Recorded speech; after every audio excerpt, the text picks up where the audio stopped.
Wichita. Thank you for joining us here at the Advanced Learning Library. I also know that we have some guests who are tuning in live right now on YouTube and on our social media platforms. So thank you for joining us during this conversation regarding the Multi-Agency Navigation Center. I also want to say thank you to the individuals who are in this room helping us with translation, as well as helping with our individuals who need additional services. Patty and Laura are here to help us, and we also have James helping us with moderating. So thank you to the three of you. I would also like to recognize those in the room who are all part of the solution toward achieving functional zero homelessness right here in Wichita. If you're an elected official, can you please stand up? Thank you very much. If you're part of the homelessness task force, please stand up.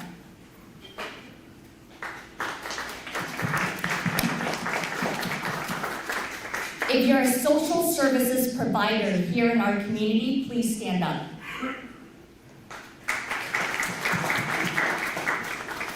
And if you're a Wichitan and want to be part of the solution and you're a neighbor, please stand up.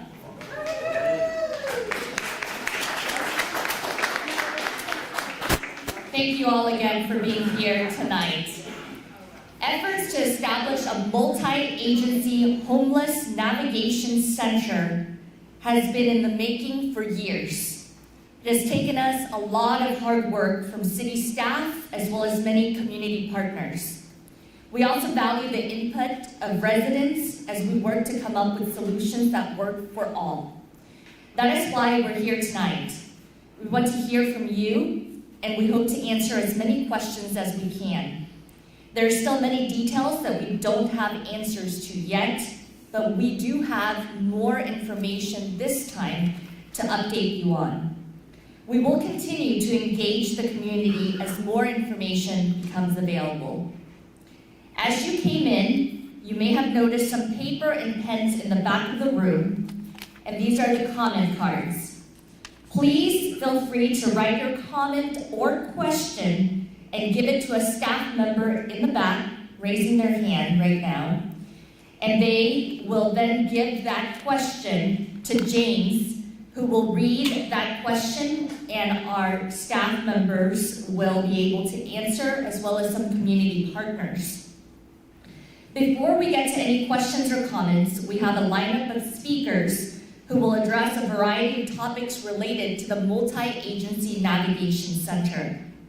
First, we will hear from Vice Mayor Maggie Ballard, followed by Commissioner Ryan Beatty.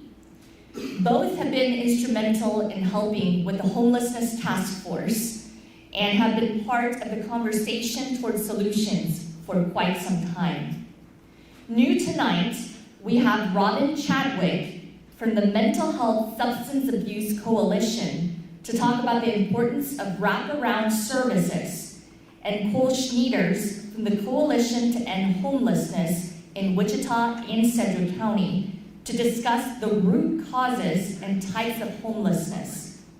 We also have Officer Nate Schwedel from the Wichita Police Department's Homeless Outreach Team to discuss safety concerns, and Assistant City Manager Troy Anderson, who will share more logistics about the facility. At this time, please help me welcome up Vice Mayor and District 6 Council Member Maggie Ballard.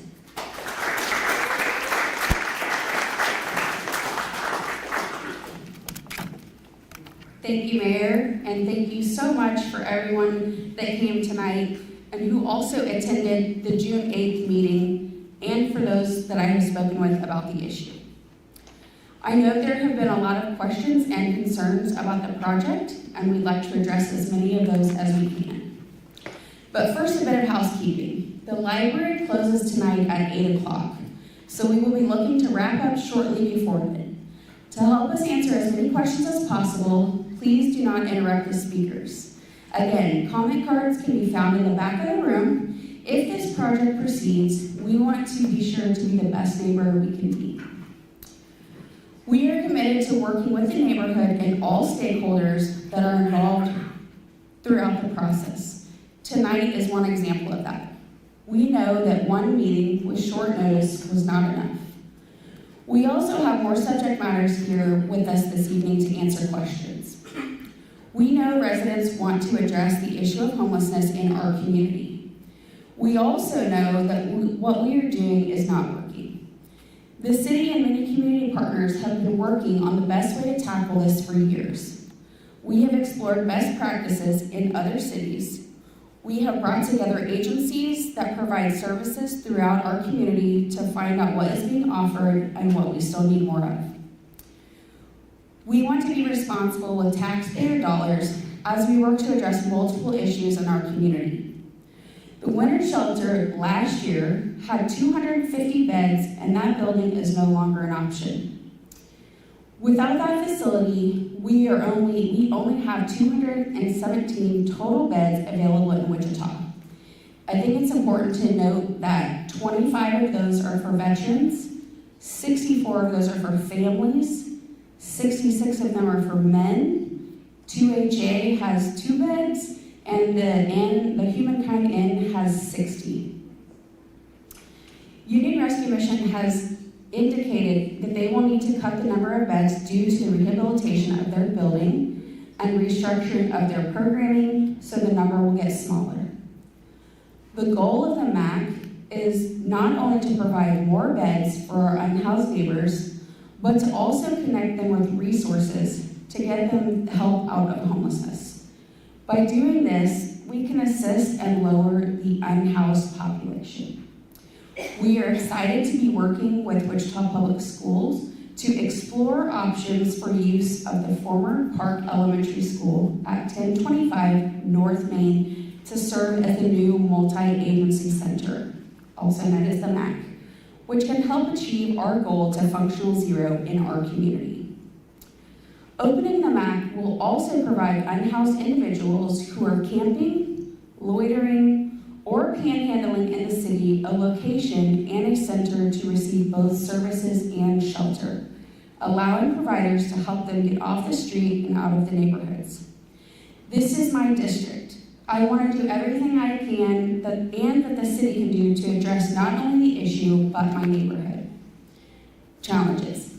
If this site is chosen for the MAC, we want to make sure the site is successful for everyone. Commissioner Beatty has been crucial throughout this process and has been a strong advocate while on the homeless task force. Chairman Beatty, would you like to share more? Thank you, Vice Mayor. I appreciate it. I appreciate the opportunity for so many that are here tonight just to kind of talk through this. This is it's a monumental step in a lot of ways. It's a monumental step in the homeless ecosystem. It's also a monumental step for the people in downtown and midtown area. So being able to get in one room and have conversations, I think, is really important. I recognize many of you as constituents, but also those who were at the Midtown Neighborhood Association meeting just recently. So I'm excited that some of those questions you had there tonight are actually going to be presented and dealt with tonight in some of these presentations, but the communication's got to continue. So I'm grateful for the opportunity to share. Vice Mayor had mentioned that I want to just talk a little bit about the Homelessness Task Force and the work that's been done. Now, there's been work on homelessness for several years in this community, but I think it's obvious that over the last few years, it's escalated and elevated. The topic of homelessness, the conversations around homelessness, the community's awareness of homelessness, and some of that is because organically the problem that we're seeing with housing vulnerability, substance use, mental health situations, access to affordable housing, housing inventory, these things have gotten more challenging in our community. And as those things become more challenging in our community, the outlet many times is there are more people that are unhoused. Many of the people that are unhoused, particularly those that are chronically homeless, are in downtown and midtown and the Riverside areas. So we are telling you something you already know. The Homelessness Task Force has been in place for about 18 months now. The first 6 months was about establishing a baseline. What's some common themes, common knowledge, common language? What is housing first? What are these things? And there's about 21, 22 members of the Homelessness Task Force. Then from month 7 to month 18, we've split up into subgroups to try to identify gaps in services. What are the resources? What is the financing opportunities? How do we pull this together with a real strategy of how we deal with this situation and those that are most vulnerable in our community? The table expanded from 21 people to about 65 people, providers, people from the business community, people from local government, people that are practitioners and providers in the space. And we've been working on identifying these gaps and coming up with solutions. Now, and this is really important that I share this with you because tonight we're here to talk about the MAC, the Multi-Agency Center. But it's really important you understand that that is just one piece of the overall puzzle and the overall equation that's been going on in this community really for several years. I talk about the MAC being one leg of a four-leg stool.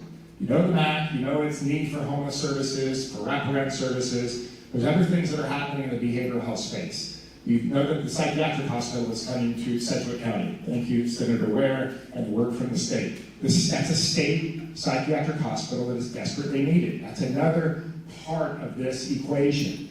ComCare crisis is expanding to meet more needs for those that are uninsured, those that are in crisis situations in this community. That's another need, mental health and substance use, another need in this community. There's a staffing challenge with practitioners and providers in the space, social workers, psychiatrists, psychologists. It's a significant problem, right, Robin? Significant problem. The academic KU, Wichita State, came together with a $300 million biomed campus coming to downtown Wichita with the help from the state. So all these things are happening in the behavioral health space, and the MAC is just one piece of the overall puzzle and the overall equation. But here's what's so important, is that this is a collaborative effort. From all those four things that I described, you see the state involved, the county involved, the city of Wichita involved, nonprofits involved, private business involved, faith community involved. This is a collaborative effort. And in order to really reach and serve the needs of those that are most vulnerable in this community, it can't just be the City of Wichita Housing Department or the United Way or the church on the corner. This will take a community effort, including many of you that are in here today. It's going to require a community effort because I think we all realize at this point that organically this situation is not going to improve unless we get very active very quickly. It's not going to improve on its own. It will take action and activity. So I just want to encourage you tonight to ask your questions. I want to encourage you tonight that this is one piece of an overall equation of the behavioral health needs of this community. I also want to encourage you that this goal of functional zero, which if you're not aware of that is, that just basically means that there are more people exiting homeless than entering homelessness. Really simple. We're never going to eliminate homelessness altogether, but we can eliminate the trajectory that we're on right now. I just want to tell you, all the research of 18 months that we've been working on, this is a practical, achievable goal here. Like, we can do this. We can do this to meet the needs of our most vulnerable citizens. And I've been saying, and I believe to my core, I believe that when you think of all those four things I detailed, biomed, psychiatric hospital, ComCare crisis, the MAC, all these things, what the VA is doing for veterans, I truly believe that we can be the gold standard nationally for how a community collaborates together to meet the needs of its most vulnerable citizens. I truly believe it in my core, and we're going to need your help to do it. We're going to need community to do it. We're too good to allow vulnerable people to sleep on street corners, in back alleys, in cars. We're too good. We're too good of a community for that. So you're here because you care. You're here because you have questions. And I'm grateful that you have these questions. I'm excited about the trajectory that we're heading on. I want to personally thank USD 259 as well, because they've come to the table to have this conversation in a big way, to offer up a property that looks like it could be a potential property for the city of Wichita. So I want to thank them publicly that they're at the table. Everybody's at the table, and we're moving in the right direction. So I'm grateful to be here. I'm grateful to share. Grateful that you're here. And I'd like to hand it over to my friend Robin Chadwick, recently retired Robin Chadwick from the Mental Health and Substance Use Coalition. That's John Bever.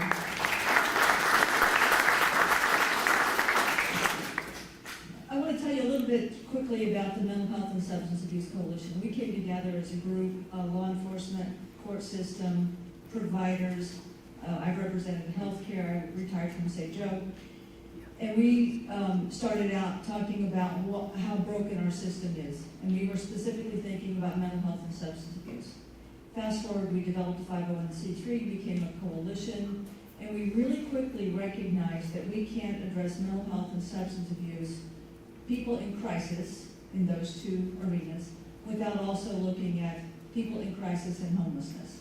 Now, Cole is going to get up here in a little bit and talk about causes of homelessness, because by far more people who are experiencing homelessness are not dealing with mental health and substance abuse than are. My little piece of it is the connection of those three circles. So when the coalition began, one of the things we did was we looked at other communities across the United States who have tackled this challenge. And a team of us went to San Antonio, Texas. Everybody knows San Antonio, Riverwalk, big tourism, cool place to go and hang out. They had an enormous homeless issue. And it was impacting tourism in their downtown area. And they, through a variety of tactics, and I'm going to talk about that in a second, decreased homelessness in San Antonio by 80%.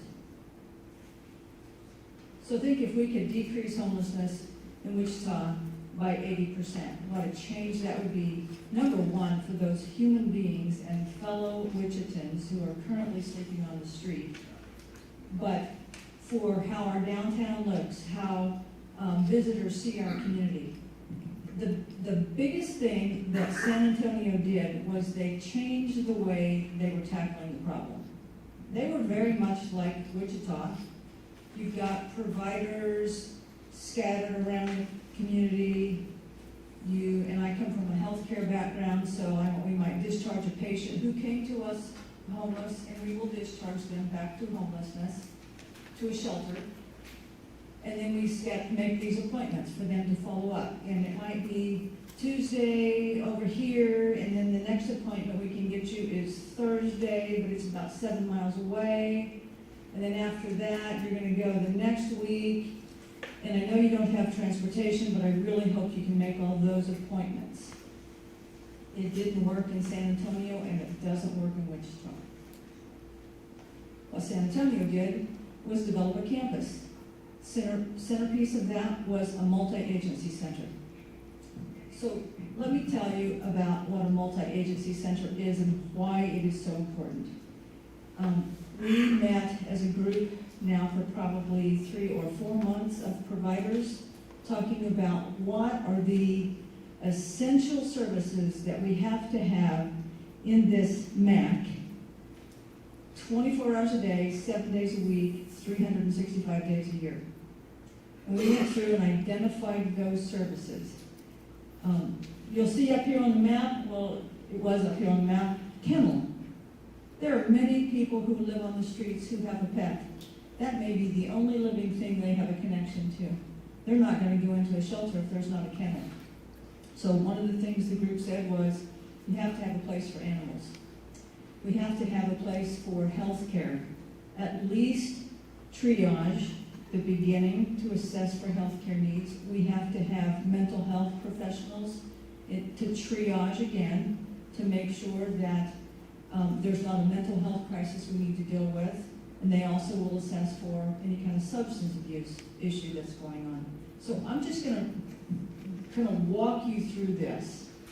If I am a person seeking services, and I come in, somebody refers me or sends me to, or I hear about this great new place that Wichita has called the MAC, and I show up there, someone is going to assess me to see if I have a healthcare condition that needs to be addressed pretty immediately. They're going to assess me for mental health issues, especially if I'm acting like I might be experiencing a mental health crisis, delusional, anxiety attack, schizophrenic, whatever that mental illness issue is. And they're also going to assess me if I'm acting maybe like I'm high or drunk or on some kind of substance for where I am in that, coming off that substance. So let's talk about healthcare first. if I've got some kind of healthcare crisis, maybe I'm insulin-dependent diabetic, and I don't have any insulin. So they're gonna help me with that immediate need to get the insulin I need. Now, it may or may not be on site, especially in the beginning, but if I need medical care, they will make arrangements to get me to, most likely, St. Francis Hospital, which is just a couple of blocks away. They will assess me for mental health. If I am in a mental health crisis, they will make arrangements to transport me to probably ComCare Crisis Center, unless it's really an extreme situation, and then they might take me to St. Francis, or most likely, in my experience, transport me down south to St. Joe. And if I am in a situation where I'm coming off of some kind of drugs or alcohol, they again will assess that and transport me to Substance Abuse Center of Kansas if I can be safely detoxed without medical treatment, because we have social detox here, which means there's peer support and they're going to keep me comfortable and safe. But if I need medical intervention, if I'm having seizures or something like that, or my blood alcohol's so high, they're going to transport me to an emergency room. So we are not intending to set up this map to care for all of those crisis situations, especially with mental health, or substance abuse.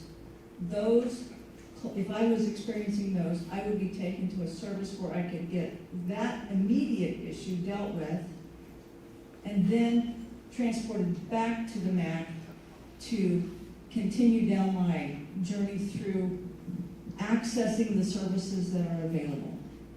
So let's say now I've gotten past one of those crises, or maybe I didn't have any of those three crises when I came in, but I don't have a place to live. Maybe I've lost my job. Maybe I've got kids. So if I've got kids, they're going to make arrangements for me to go to a shelter where they take families. Because we are not setting this up in the beginning, especially, to take families. We currently have services in town set up for families. But if I come in, I'm going to have a safe place to sleep tonight, which is huge. I am so fortunate. I have never been in a situation where I slept on the street. I can only imagine the sense of relief I would have if someone said, "Robin, we have a bed for you, and you're going to be safe here." Man, can you just think about the stress that goes out just at least for the next 24 hours? You have a safe place to sleep, and there will be security there. There are other people there, other professionals there who are going to make sure you are safe. There will be a place to lock up your belongings. One of the biggest challenges that people who live on the streets face is if they fall asleep, they've got all their entire life in a backpack or a bag, somebody comes along and steals a bag. So let's say I, the client, that happened to me, my backpack was stolen, and I don't have an ID. Have you ever tried to do anything without some form of identification to prove who you are? Just a quick story. We tried to help an 18-year-old boy about 5 or 6 years ago whose dad kicked him out on his 18th birthday. It's the middle of January, snow on the ground. And we found out that this was going on. He was a friend of our daughter's, and we said, "You can come stay with us." He didn't have access to a birth certificate. His dad had never put him through driver's license training. It took us 3 months, and I'm a social worker. It took me 3 months to figure out how can I get this kid some form of identification. So one of the essential services that we have to have at this MAC is a way for people who don't have an ID card to get an ID. Because you can't do anything. You can't get a job, can't apply for services, certainly can't open a bank account, can't do anything without some form of ID. So services like that, health, mental health, substance abuse, triage, ID, those are essential services that have to be offered so we can help our fellow citizens of this community get a start. We also are going to have This kind of goes into the next tier, the things that wouldn't have to be available every single day, but access to education. Maybe they have no training at all. So one of our partner organizations, and again, I'm talking to you about when this is completed and we may be a few years down the road by then, access to someone who can talk to them about how do I get into a technical school? How do I get some kind of certificate or education or training so that I can get a better job? I think about my two kids, they're in college. They make $17 an hour. If they didn't have a family that could step in, if they were in a crisis, if one of them got really sick and couldn't work for a month, and they didn't have family to help them, they would be seeking out services in a shelter. And there are so many of our fellow citizens who make low wages, who don't have a safety net. If there are mental health or substance abuse issues, and again, that's the small percentage, but if you've known or had a friend or family member with mental health or substance abuse issues, the support at some point comes to an end because people get tired, get burned out, and like, I just can't continue to support this. And so they look to our community and these provider organizations to make sure that they do have a safety net and someone who can help them get back on their feet. So the wraparound services are so important because the way we do it now, here on Tuesday, there next Thursday, oh, this next organization you need to talk to, they are booked out for 3 weeks. It doesn't work. As a hospital discharge planner, we sometimes felt like we were banging our head against the wall when we would set up 3 or 4 weeks of appointments, knowing full well there was about a 99% chance that even the first one might not be kept. Simply because they don't have the means and the support behind them, pushing them to make sure they follow through on all those appointments. Wraparound services. If we are fortunate enough to get that client in the building, we wrap all of those things around them.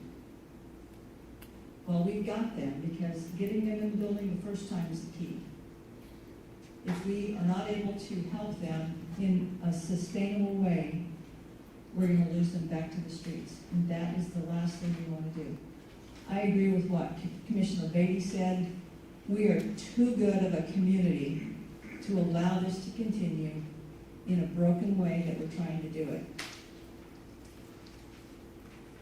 We are too good of a community to allow this to continue. It's going to take every single one of us. No matter what our role is, it takes all of us to make this kind of monumental change in the way we do things in Wichita, Kansas. But I have 100% faith that we can do it. Dozens and dozens of other communities across the United States have done this and done it successfully. We are not making this up as we go. We are looking to other communities who have made a huge impact and a huge dent in this issue. And we are following many of those tactics. We're doing it, as one of my colleagues says, we're doing it the Wichita way. But we're not making this up as we go. These are tactics and initiatives and plans that have worked so successfully in many, many other communities. And we will be able to do it. I'm going to pass this to Cole.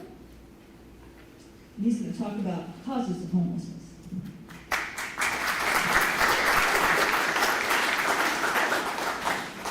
Hi there, my name is Cole Schneiders. You see my name floating up here for the last 20 minutes, so well acquainted, I before E. I was born and raised in Wichita. I grew up on the west side of Wichita. I now live Harry in Washington area, so I'm very familiar with homelessness and how it affects our community. I'm a Wichitan just like many of you. I appreciate you giving me the chance to talk about homelessness in more of an educational way today before we get to talking about the MAC. This is going to be a very high-level overview of what homelessness is and isn't and what causes homelessness. My background, I work at United Way of the Plains, but all of my work is around the Coalition in Homelessness in Wichita, Sedgwick County. We are one of many coalitions across the country that work together with nonprofits, people with lived experience of homelessness, churches, community stakeholders, really anyone who says we don't want homelessness in our community. Our entire focus is ending homelessness in Wichita and Sedgwick County. But today is not about the coalition, it's about homelessness in general, so let's get into it. So, how is homelessness defined?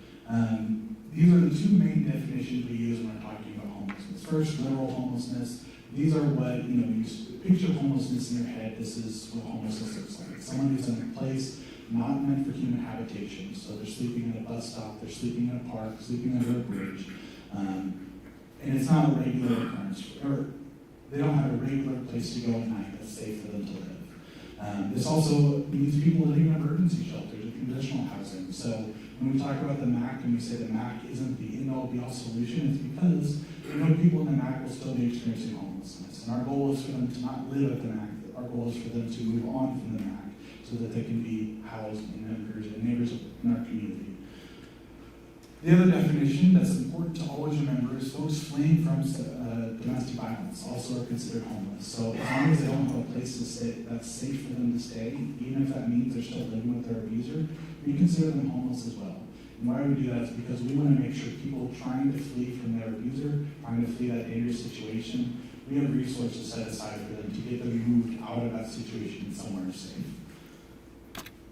What isn't considered homeless? I think these definitions are important. They don't come from us. These are nationally recognized definitions used all across the country because it lets us know what our problem is. It lets us scope out our problem. We're not talking about poverty in general. We're not talking about people who are an hours population, asset limited, income constrained, and employed people living and working in poverty. We're talking about a very specific set of Wichitans who are experiencing homelessness. So folks that are doubling up, or they're more than one family living in a house situation, we don't consider that experiencing homelessness because they have somewhere safe to go at night. We don't consider couch surfing or going from a friend's house to a friend's house to a neighbor's house to family's house as experiencing homelessness either. Again, they have a place to go. The last piece is really difficult is folks that are unstably housed. So folks that don't know how they're going to make ends meet. They don't know how they're going to pay rent. They don't know how they're going to be able to pay their property taxes. People on fixed income, they're still in stable housing. So these are not the folks that we're focusing on with the shelter side of the MAC or with the work of the coalition. These are just folks that are near homelessness but not experiencing homelessness. So really key to this is this unsheltered versus sheltered homelessness. This is something that I heard from one of our neighbors experiencing homelessness in the last month. It's always hard to be homeless. It is deadly to be unsheltered and homeless. It's deadly to be unsheltered and homeless. So sheltered homelessness is what I said. They have access to a shelter. They have access to a place to go, whether it's traditional housing or a shelter. Usually there's services attached to that, whether it's just 3 hots and a cot, 3 meals and a place to sleep at night, or more intensive services like what the MAC is proposing. Unsheltered homelessness is someone who's getting by in a tent or a natural shelter, usually with little protection from the elements, little protection from violence and predators on the street, and only able to access services by going to fixed locations. So a little bit what Robin was talking about. They may have an encampment, but they have to go 5, 6, 7 miles walking to get to one appointment and access services, and they have to walk 3 miles to another location, 2 miles to another location. This last year in January, we counted the number of folks experiencing homelessness using a scientific model that the HUD, the federal government, has designed for us to use. And we found 188 of our neighbors experiencing unsheltered homelessness. 188 people who were on the street, were not in shelter, who were braving the elements in January. That's what we're talking about when we're talking about the MAC, is those neighbors who don't have a place to go throughout the year. So what causes homelessness? I'm borrowing this example from my friend, my colleague, Dr. Greg Colburn, who is a Harvard-trained economist who came to Wichita back in December to talk to us about homelessness. and what he's seeing in Seattle. 10 friends decide to play a game of musical chairs and arrange 10 chairs in a circle. A leader begins the game by turning on the music, and everyone begins to walk in a circle inside the chairs. The leader removes one chair, stops the music, and the 10 friends scramble to find a spot to sit, leaving one person without a chair. The loser, Mike, was on crutches after straining his ankle. Given his condition, he was unable to move quickly enough to find a chair during the scramble that ensued. What caused Mike's chairlessness?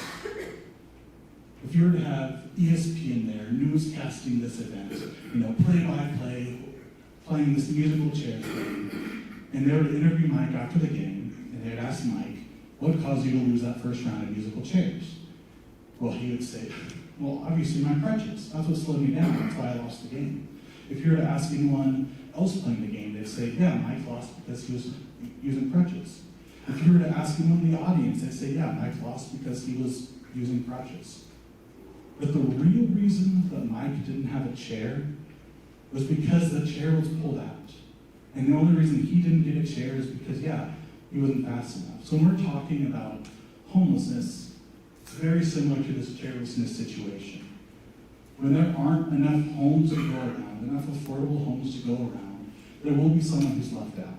And the people who are left out are people that may be on crutches, maybe have a substance use disorder, may have a complicated family situation that makes it hard for them to stay housed. So when I'm talking about homelessness, those root causes, the chairs, the things that really are outside the control of Mike and our neighbors experiencing homelessness. You got the rising cost of living, which is a pretty long list, but in Wichita, we're seeing the cost of housing go up, not as fast as other parts of the country, but still going up very rapidly. That's a whole nother discussion I'd love to have with you, but that's not what tonight's about. High cost of child care, high cost and stigma of medical care, physical care, mental care, high cost of transportation. For a very car-centric city, if you don't have a car here, it is very difficult to get around. It makes life more expensive just to own a car. We have other chairs of inaccessible housing or a tight housing market. So if there are only 10 chairs or 10 houses and a landlord is looking to fill his 10th house, he's more likely to take the first applicant who applies with a perfect and clean record rather than the 90 applicants behind that person who have evictions or maybe don't make 3 times the rent or maybe don't have rental history. He's going to go for the sure bet because he's a businessman and he wants to make money. No fault in doing that. When it's a tight housing market like that, people like Mike on crutches, they fall out. And of course, stagnating low wages. If wages aren't keeping up with the price of housing and people can't work and keep up with it, any of these precipitating factors of homelessness can cause something to happen suddenly and unexpectedly. So these are things that may or may not be in Mike's control. Things that are not the real reason that Mike is experiencing homelessness. It's just why he couldn't make ends meet that month. Why Mike fell into homelessness that month. And many times, if you talk to our neighbors experiencing homelessness, it is a ton of these factors all cobbled together that have caused their homelessness. So economic events, you lose your job, or you get your hours cut, you miss a child support payment, all of those things can make you short on rent that month. Family events, you get a divorce, there's domestic violence in your household, and you're not sure where you're going to sleep at night, it's safe. You get jailed, and you're no longer able to go to your job and make income to meet the rent, or your status. If you don't have ID, if you're disabled, if you have children and you're a single parent, all those situations make it a lot harder to maintain housing. So that's what causes people to become homelessness. I added this slide in. What keeps people homeless? This is an image that someone sent to me today that really, it hit me over the head like an oar. If people are drowning, throw them a life preserver. Don't hit them over the head with an oar and hold them underwater. Our approach to homelessness sometimes isn't a life preserver. Sometimes our approach to homelessness, just like in every other community in the country, is hitting people over the head with an oar. And some of those things are previous convictions, not taking people just because they have a previous instance in jail. People that don't have an ID, as Robin talked about. When it comes to economic situations, people that want to work can't work.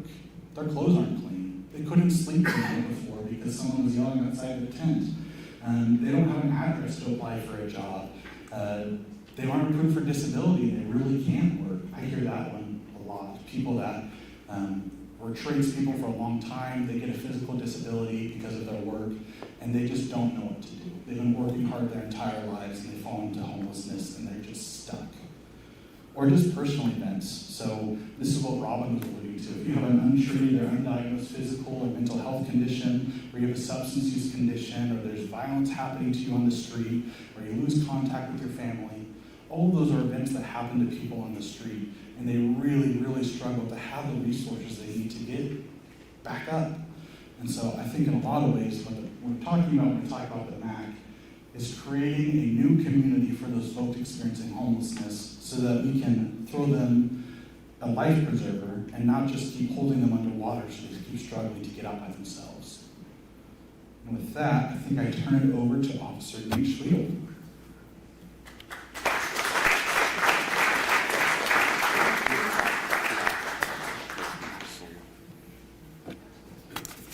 I'm Officer Nate Schliedel with our homeless outreach team. I'm going to talk a lot about initiatives that's in the future for our police department that we're really excited about. But the first thing I want to do is talk about CEPTED. And I'm a cop, and we use lots of acronyms, and I'm sorry. So you're probably wondering what CEPTED means. It means Crime Prevention Through Environmental Design.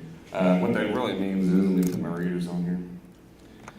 CEPTED is a proper design and effective use of the built environment that can lead to reduction in fear and incidences of crime and improve the quality of life. And typically that's towards a given area or a building. Luckily, I was trained for about a week in this process of CEPTED. We do have a certification, and someone who is certified on an apartment. His name is Officer Stark, and I met him out at the location, the MAC, to assist with him, and he drafted up a certified CEPTED survey. And that's kind of what I want to go over, because it covers a lot of maybe some of the safety concerns of the actual building, okay? There's a lot of strategies when you're talking about CEPTED, looking at different things that you can change the environment in order to make something more safe. Some of the strategies is natural surveillance, designing a built environment allows bi-directional visibility, natural access controls, territorial reinforcement, maintenance of the building, continue to maintain those safety precautions, whether it's lights or cameras, making sure they work. Wayfinding, finding your paths around an area, and activity, or as the area has lots of activity, people generating the area to make it safer, because there's more people around, the environment's going to be a lot safer. And of course, the number one, which is probably obvious, would be lighting. I'm going to go over our MAC and the location. When we applied and looked at the CEPTED survey and looked at the building, is it a safe building? Is it something that we could turn an old school into a MAC, a multi-agency center for our homeless population? Well, first of all, the perimeter had natural surveillance advantages. Overall, the new multi-agency center site has great natural surveillance throughout the property. The property has sight lines from all 4 different directions that allow the outside individuals and neighbors to keep an eye on the property throughout the day and night. And it's also centered pretty much in the middle, almost like a big field, so you can really see everything that's going on. CEPTED utilizes what's called a 6-2 rule when it comes to landscaping. That's talking about shrubs and also trees. Meaning 6 foot, if it's a tree, you don't want it to go below 6 feet. You want to be able to see through it. And the shrub shouldn't go above 2 feet tall. Currently, the MAC site does a great job overall with keeping up with this rule. We also want to look at the perimeter of natural surveillance and what are the disadvantages? Did we find any? The only concern that we could see on the natural surveillance comes from bushes along the south side of the building. It grew up a little bit farther into the 3-foot range, just covering up the windows. Obviously, that can be completely trimmed and fixed in a matter of minutes, so it's really not that big of a deal. And I'm skipping over a lot of this because it's 17 pages long, but I want to get to the key points.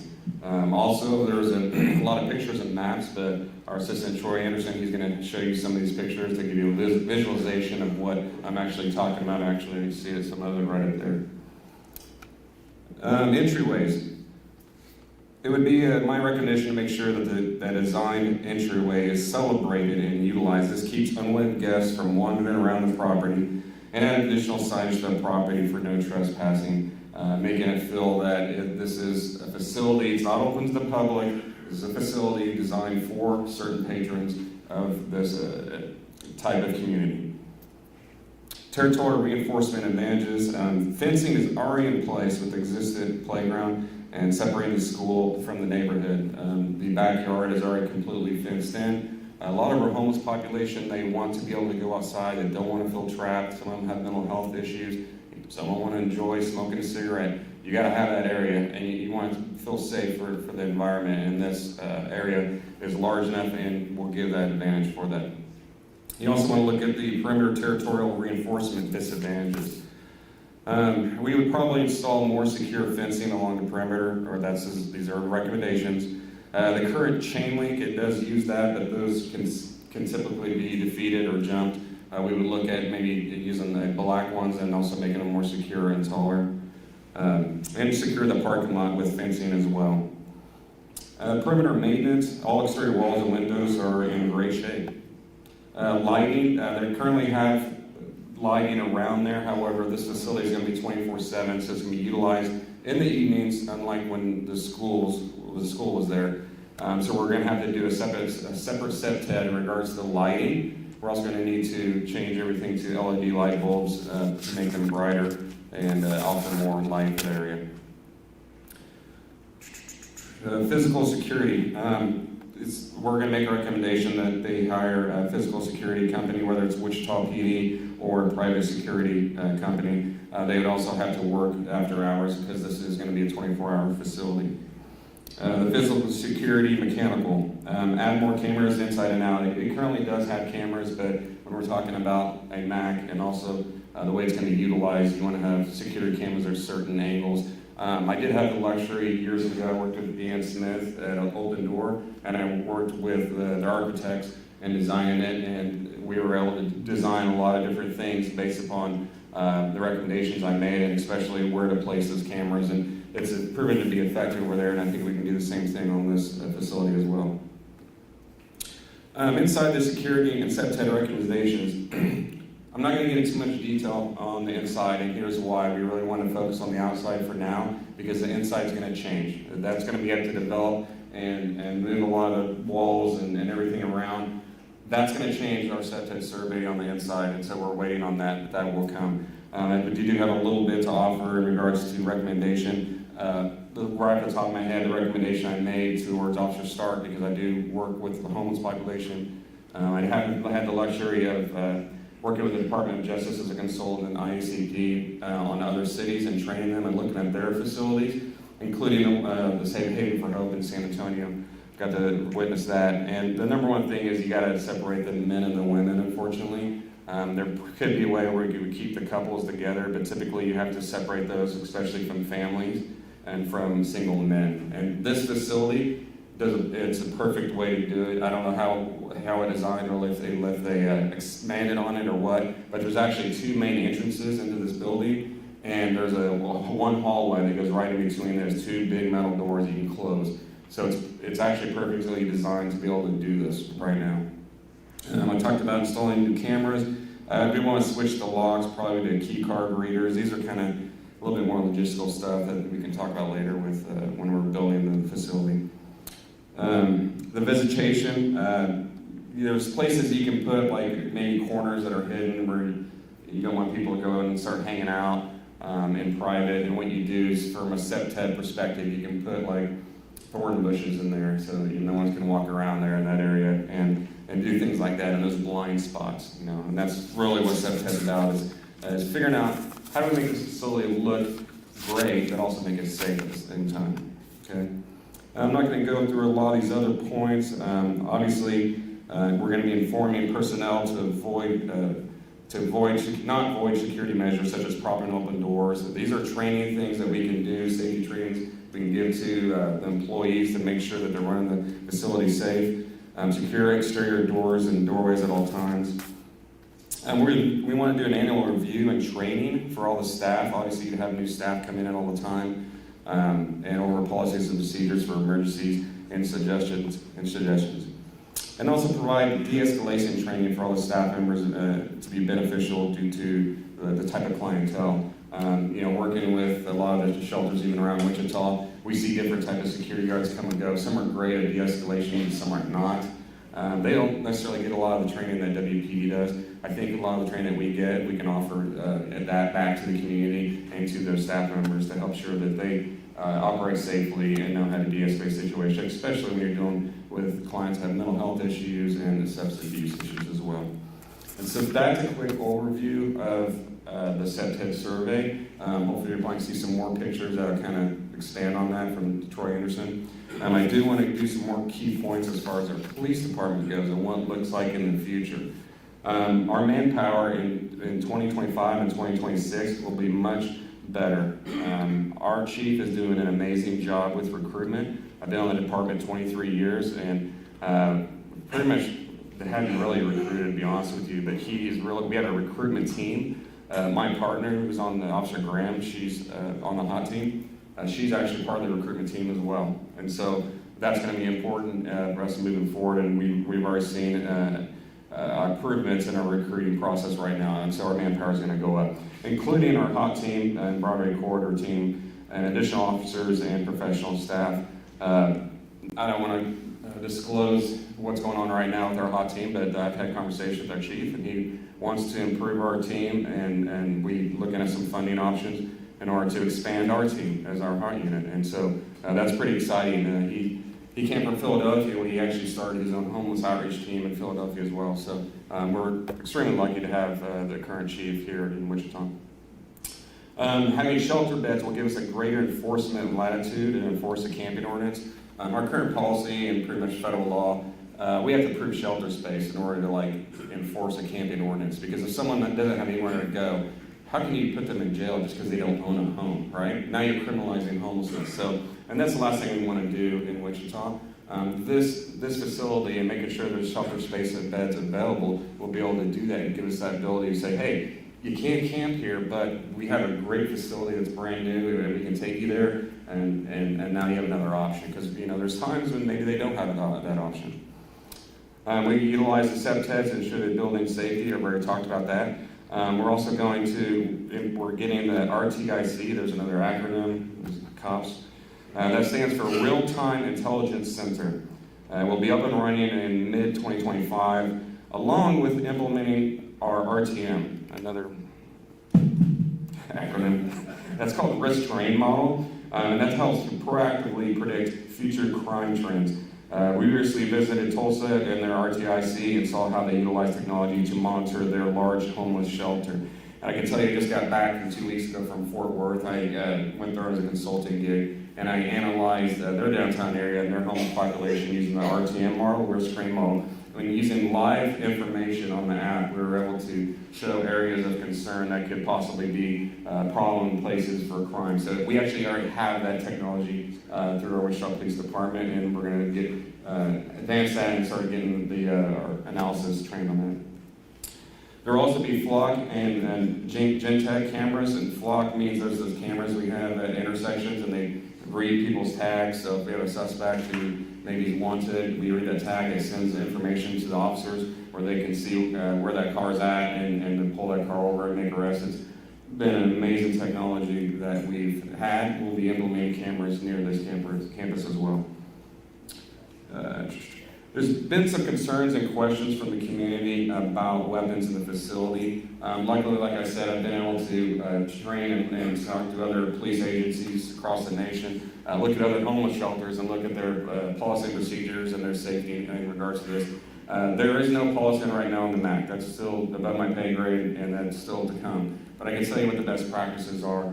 Best practices currently are, we don't want to, this is a low barrier shelter, right? We don't want to turn people away just because they have a pocket knife and they don't feel safe sleeping on the street. So I know I would too, right? So a lot of your homeless population might have weapons, whether they're little bats or whatever, and they're going to come to the shelters. Does that mean we should turn them away? No, absolutely not. But does it mean that we should allow them to come in with weapons?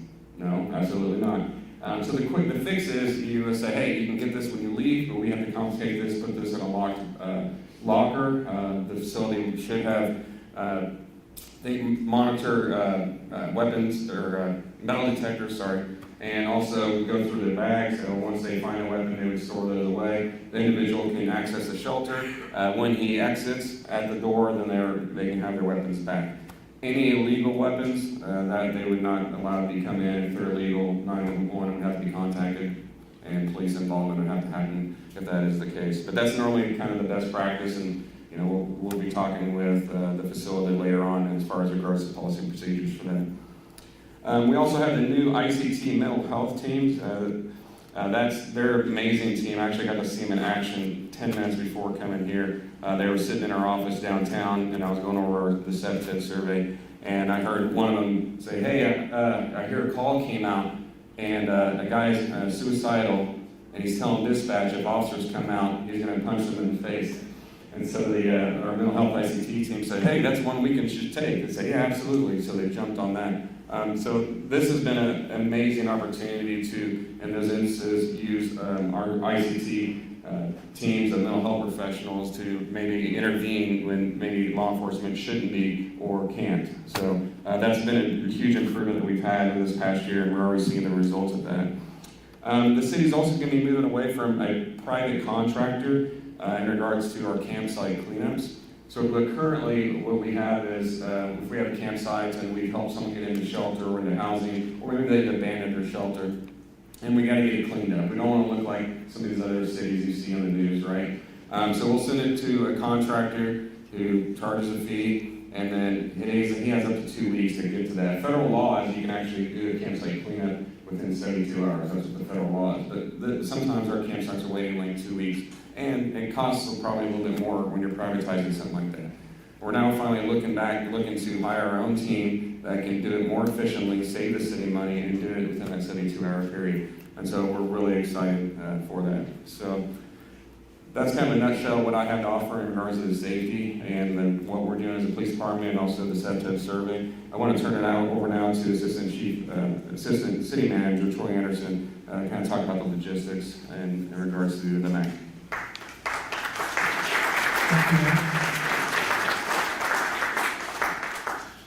Okay, so I can't thank everybody that spoke before me enough to really continue to set the stage, right?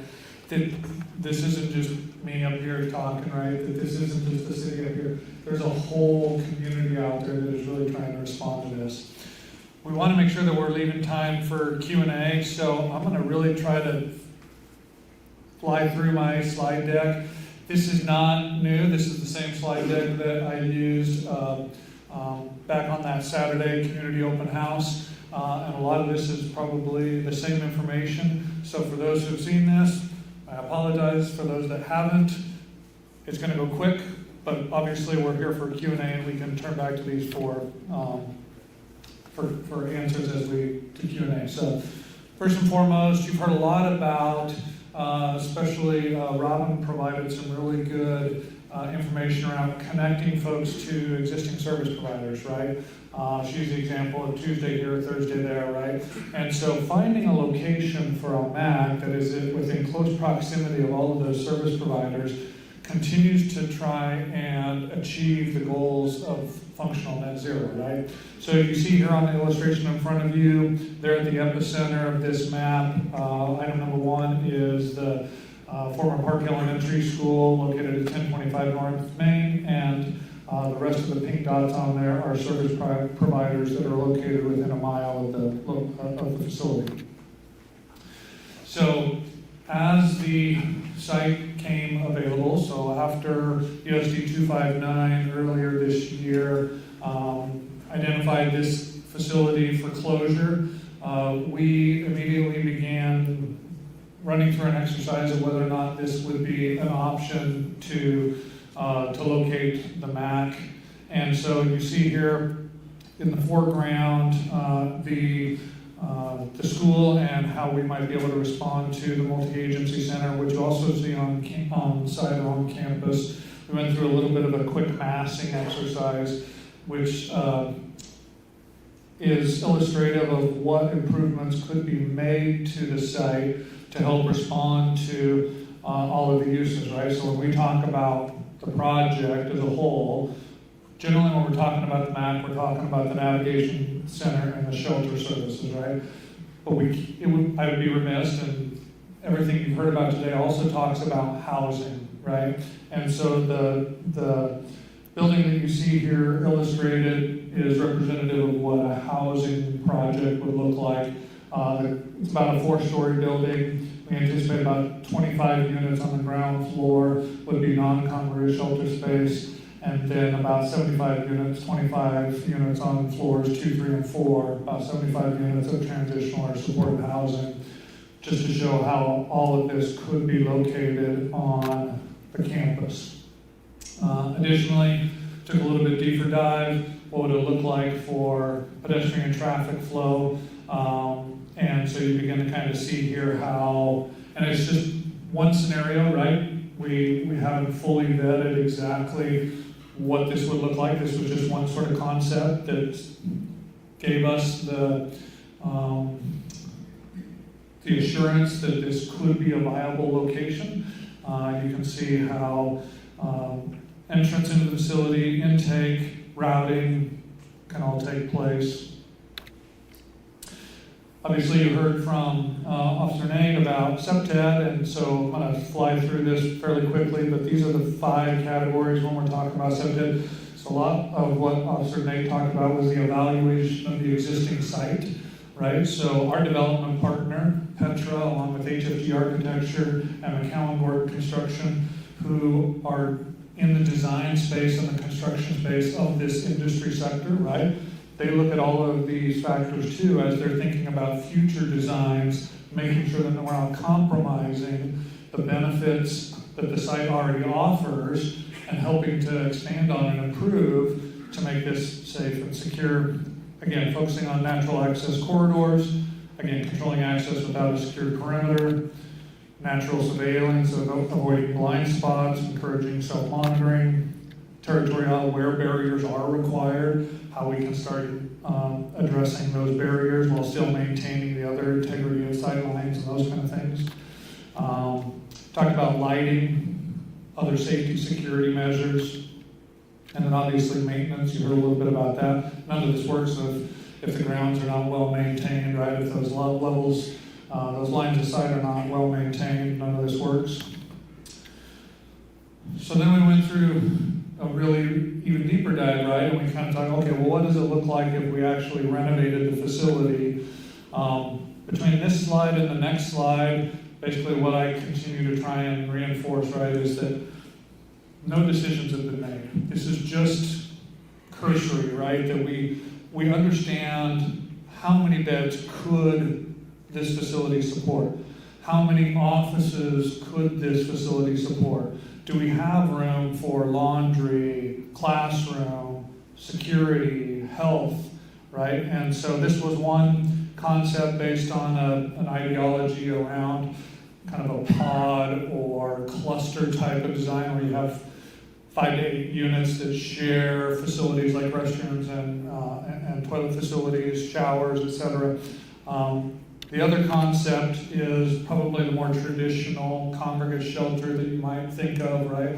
Where you see large rooms full of beds, large showering rooms, large restroom facilities. Again, neither floor plan has been agreed to, right? One of the things you've heard about is we're going to continue to work with our operators, we're going to continue to work with our service providers and identify all of those needs that we can put in, because the more programs and the more services that we can, the more agencies we can get into the space, the more individuals we're going to be able to respond to, right?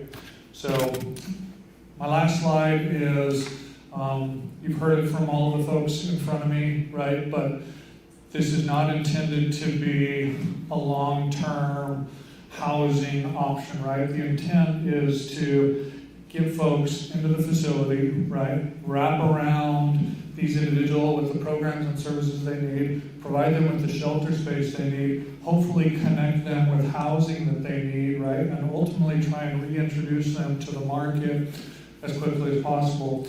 There was a gentleman here earlier today during the Homelessness Task Force meeting with the Veterans Association, shared a story about how they were able to connect with an individual, right? And within a matter of a couple of weeks, they were able to get the individual in shelter space, get wraparound services, and ultimately get that individual into housing.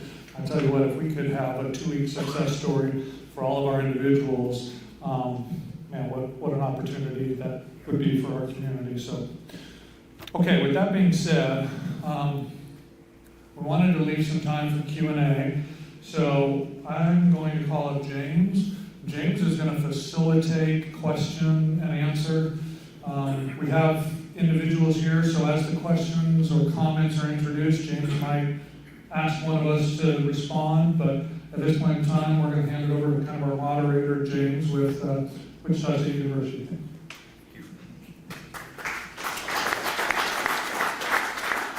Good evening.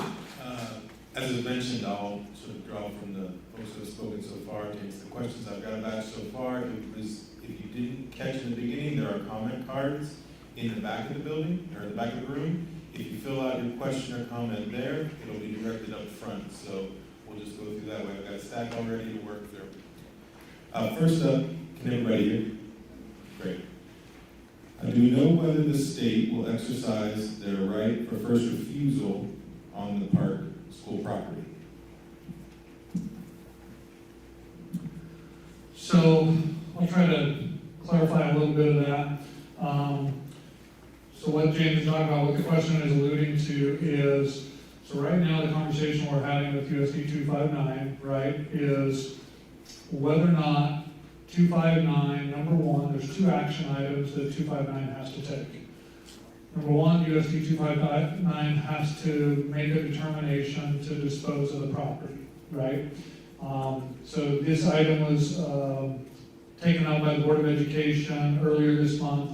They elected to postpone this action item until June 27th. So the Board of Education is going to reconvene one of the regular scheduled meetings next Thursday, June 27th. First item they're going to take up is whether or not to dispose of the property.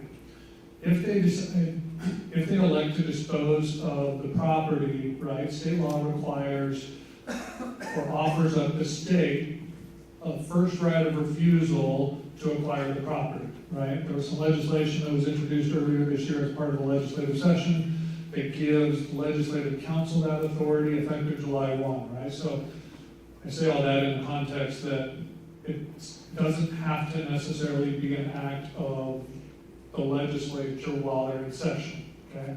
So if for whatever reason 259 does take up the action item on next Thursday and recommends approval of the disposition of the property, they then have to notify the state legislature beginning July 1. The state legislative council has 45 days to respond to that. So to the question of whether or not the state legislature is going to exercise their first right of refusal, I don't know. Right? We've had some conversation with some of the legislators. We're not aware of any intent or desire to acquire the property. But with that being said, that's outside of our control. And so to that point, we're not sure whether or not the state is going to exercise that. Thank you. Next. What is the progress? This is a more specific question. I don't know if it's been addressed yet tonight. What is the progress, or how soon will we be able to offer community IDs to our homeless neighbors? This is a city policy. It's in discussion, or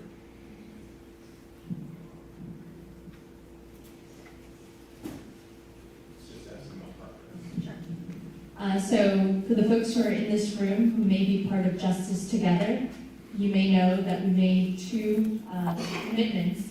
One is to work towards a municipal ID. The other is to continue our efforts on the multi-agency navigation center. Again, we're still working on the logistics regarding the municipal ID. This is something that they asked of not just the city, but also county. So again, we have our partners from Sedgwick County here as well. But we are again, it's still on the table, we're still working. This is obviously one of the two things that we're also working on, so that is the progress. Specifically, so there's two questions here. I just want to. So how will the city keep the property from looking like second Topeka currently? The second part of this, there's 31 agencies within a mile radius. They provide services. Why should citizens in Midtown once again have to shoulder the responsibility of another center in our neighborhood?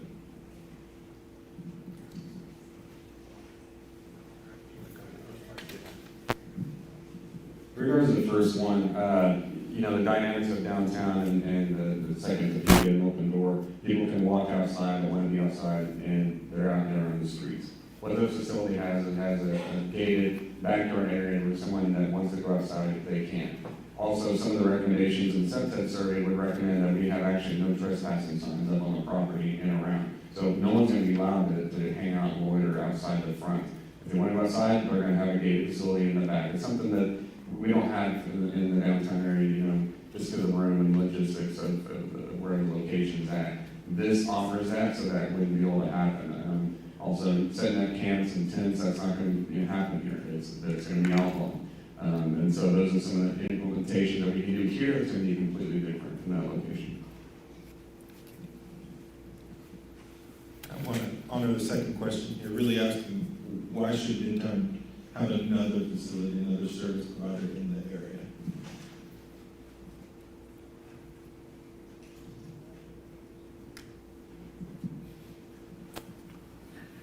So I'll try to take that one. I think you've heard from folks today, right? Especially, I love the stories that Ron was talking about, right? About connecting folks with the resources. It's not about sort of punishing Midtown, right? These are existing service providers who have been here for decades, right? There's a population of individuals who are experiencing homelessness, who are experiencing mental health, substance abuse. They're already here, right? And so how are we trying to respond to the needs associated with these individuals to help curtail this, right? To help to try and achieve functional net zero as it relates to homelessness. How do we come to these individuals where they're at to try to provide them with the wraparound services they need? Again, it's not about trying to change one area of the community, right?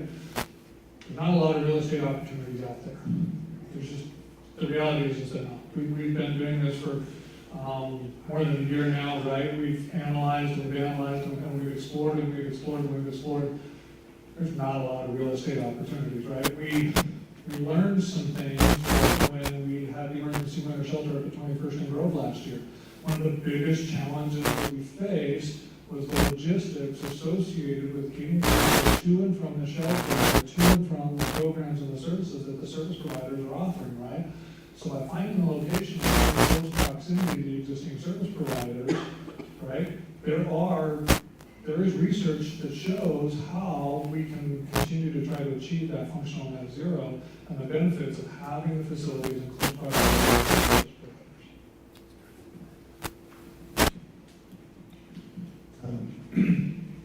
It was referred to a few times as the facility in San Antonio that was experience for our community. I know that one of our panel speakers had to take off, but Officer Dale, I think you mentioned you was familiarity with the facility. So the question is, where in San Antonio did they create and build their MAC? What type of neighborhood is it? So actually had the privilege of having lunch with one of the city council members that helped start the MAC, Robert Malva. He was actually appointed by the President of the United States and New York City Council on Homelessness, the director. And I brought this up, and it's about a mile away from downtown San Antonio, the Riverwalk area. I actually walked it to go over there, and it goes underneath the highway and then into an industrial area. For them, that was an advantage because a lot of the buildings they were able to purchase really cheap because they were abandoned industrial areas. We possibly could be getting this facility for free, so we're actually above and beyond what even San Antonio did. So logistically for them it worked out because it was in more of an industrial area, not in a neighborhood or businesses around, and so it worked out for them. and that this is an area, like I said, is secured and it's gated, and it's about what San Antonio and Sandy for Hope kind of looks like. This is another two-part question. They're pretty different, so I'm going to ask it first. So how much work have you done to ask companies in the community to help buy Riverside? And I think that this is referring to the old property that was the previous property that was discussed. Joy, you want to talk about the status of the Riverside property? Yeah, so technically we still have an option on West River Plaza Riverside Hospital. However, obviously this site presents better response, right, and scores better on the matrix of real estate evaluation, right? So when we did the real estate evaluation with our development partner late summer, last fall, right, we evaluated the real estate opportunities that were out there on the market at that point in time. We went through kind of an in-depth matrix of all the kind of pros and cons for all of those real estate opportunities. And at the end of the day, we identified 6 locations. One of the top locations was the West River Plaza Riverside Hospital, simply because that was one of the opportunities that was available. So we put it under option, we got an option on it, and we began to do our due diligence. And so technically we still have an option on that property through the end of June. But again, at this point in time, once the Park Elementary School became available, then it responds, again, exponentially more to some of the goals and objectives of what the plan kind of articulates, and the work that the Homelessness Task Force and Mental Health Substance Abuse has been working on, that this becomes somewhat of a better option for us. So that first question referred to property. The second question here submitted on this card is there a person or is there something appointed to ask wealthier families or companies that loses in like philanthropy in Sedgwick County for funds? And I think really this, what it seems like he's asking, is there a component of asking the philanthropic community to take part in this project? So yes, so this project is somewhat 2 parts, right? There's the real estate and the capital investment. That's primarily the process that we're going through now. Eventually, the second half of this is that once the facility becomes open, right, that there will be an operator that will then continue to coordinate all of the agencies to provide the programs and services at the facility, right? So there's an operational, so there's a long-term annual operating budget that's associated with. So we have the proceeds now from HomeARP and from ARPA and some other dollars, that one-time dollars that have been made available to us through the federal government. So we can use those dollars today to make the renovations to the facility, right? So from the corporate contribution, we don't feel that there's a need right now from the corporate for the capital investments, right? However, yes, the long-term operational and maintenance costs are obviously going to exceed any one agency's contribution to the project. And so, yes, we are having conversations with corporate and philanthropic groups to help with the long-term operations and maintenance of the facility.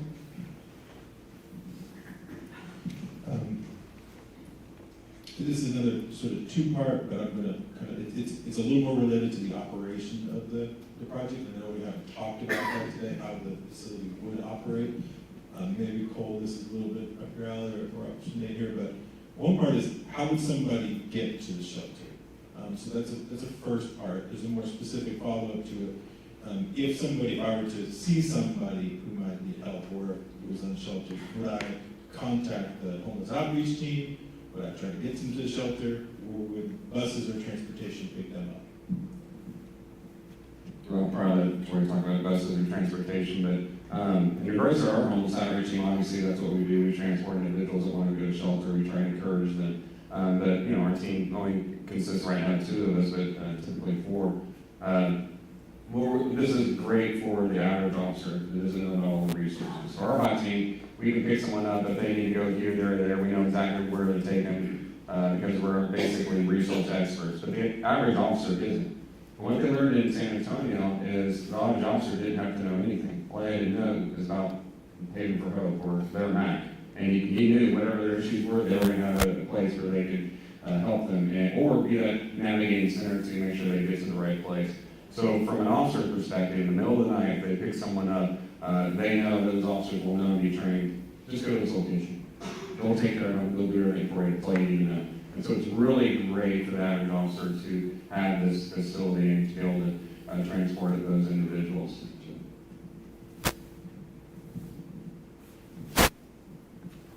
This is a question about the neighbors immediately around the proposed facility. So if the neighbors moved into the neighborhood because there was a school, and now there would be a largest homeless shelter in Wichita,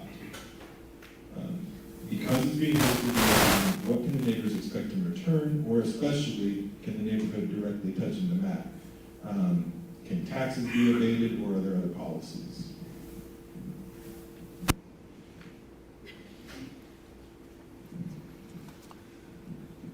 So, for those folks who moved to the neighborhood because there was a school there, and now that school is no longer there,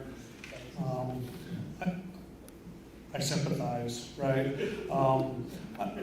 I say that in the context that that was not a decision that was made by the city, right? That was a decision that was made by the school district.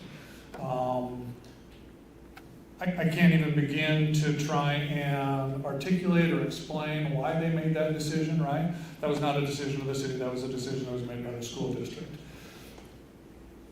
The reason why we are here this evening, right, is because this building has been chosen to be closed. It will be closed, right? Whether this is the location of a MAC or not, 3 months from now, well, if it is. If it's not chosen as the MAC, 3 months from now, 6 months from now, 9 months from now, it may be a vacant building, right?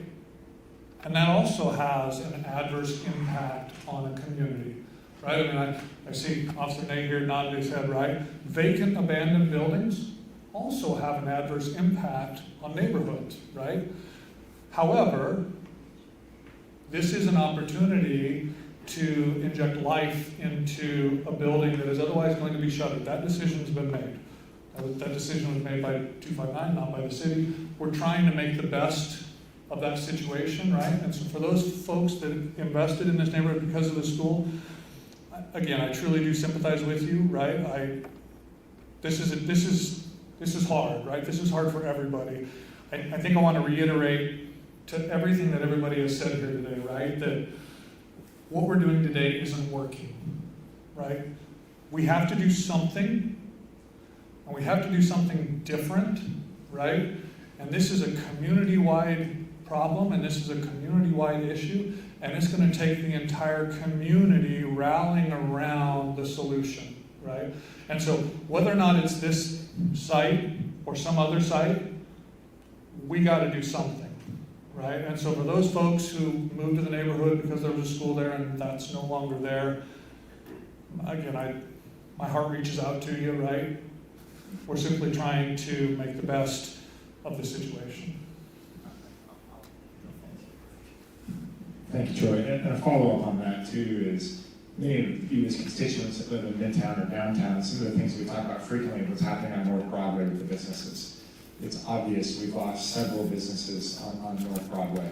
And what we know at this point in time now is that there's a fear that we'll lose more businesses if we continue with this trajectory. It's true. What's happening now, Troy has said it, as someone who's elected to represent you, I'm telling you that if we don't reverse trajectory, then we will continue to lose businesses on North Broadway. What's happening now is simply not acceptable anymore. It's not conducive to economic growth on North Broadway. It's just not.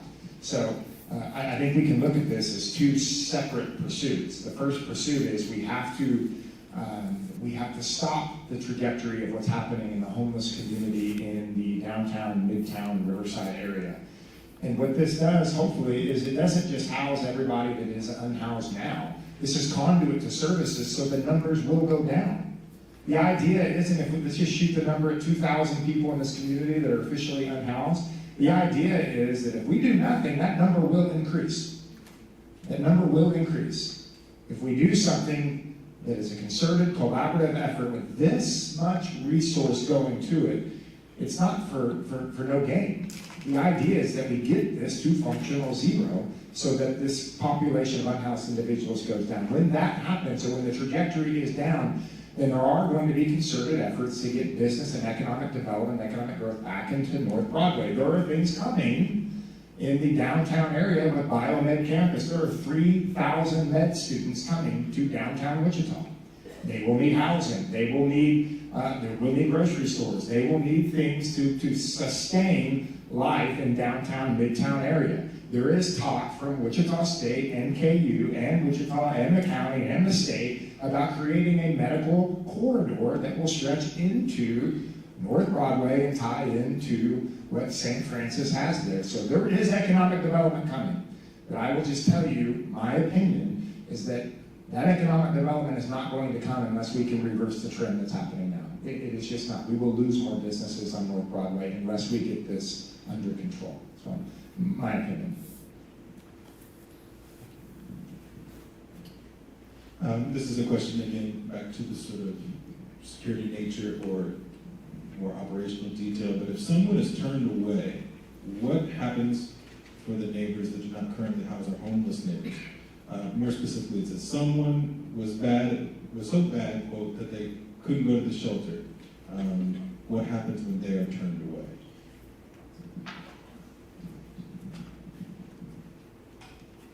Thank you. I spoke to Robin yesterday specifically about this issue, and she said nobody would per se be turned away. If they were having a mental health crisis, they would get them to the hospital, or if they needed help with detoxing, they would take them to SAC.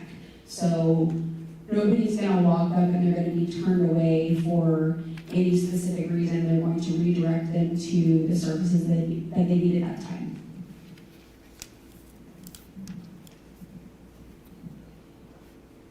What is the change from MAC, MAC to MANC, M-A-N-C? And I think maybe that's related to the navigation thing. It's always been a navigation center. If you recall, there is a slide that shows you exactly what is going to happen inside this MAC. It's a navigation center. It's so that individuals can navigate the resources that are available in our community. This is a different model. This is completely different than what's been happening right now. This is a 24 hours, 7 days a week, multi-agency navigation center. This is different than what's been happening in our community. So we can't compare it to anything else because this is truly innovative. This is truly collaborative. And I think that that's why it is difficult to have these conversations because we've never seen it. But this is a model that really brings everyone to the table. It brings providers to the table and helps individuals who are specifically needing specific services connected to those resources so they don't have to jump around. And so again, we don't have all the answers, but I can say that this is a navigation center and the name of it can still change, but we are again trying to remind folks that it is not just a shelter. It is not. It is a navigation center that does have some sheltering opportunities, but it's a navigation center.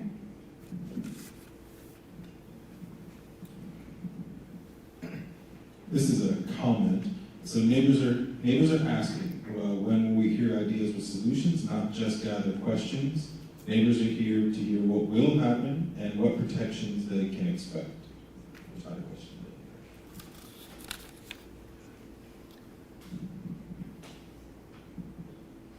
How will homeless people or people with lived experience be involved in the design of the MAC?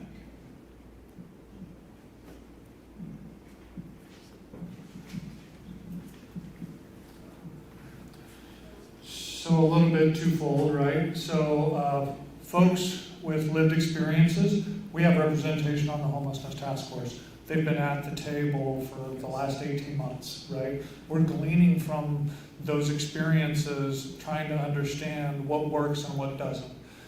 Part one. Part two is the floor plan, the renovations have not been determined, right? We're talking about here in the next several weeks, again, assuming USD 259 decides to dispose of the property, and assuming 259 agrees to enter into an option agreement with the city to do a due diligence, and assuming City Council does the same on July 2nd to enter into an option agreement, that option agreement simply gives us a due diligence period to explore what the renovations, what the costs, what the timeliness would look like, right? And so during that window, the conversations we've had up until now are to have somewhat of a design charrette, right? Where our design team, HFG Architecture, McCown Gordon Construction can help facilitate a design charrette with service providers, with folks who have lived experiences, right? Who can all weigh in on what works, what doesn't, and how we can design the best possible facility to respond to the folks who are in our community and the challenges they're facing.